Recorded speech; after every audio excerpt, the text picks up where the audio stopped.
สบายดีพี่น้องมาอยู่กับบาจาคือเก่าวันนี้ก็สิพามาเบิ่งมีดอีกนะกำลังตีเร็วไหมมีดอีเนบลังกงนะ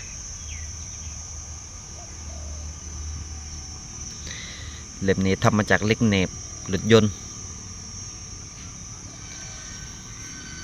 ประมาณนี้ตัวนี้สันนา6 มิล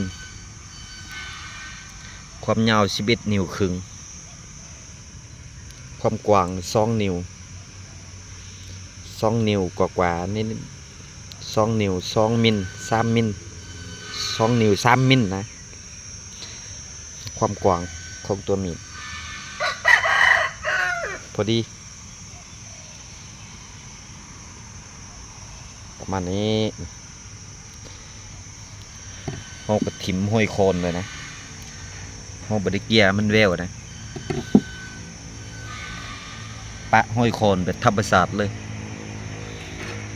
มันงามนะประมาณนี้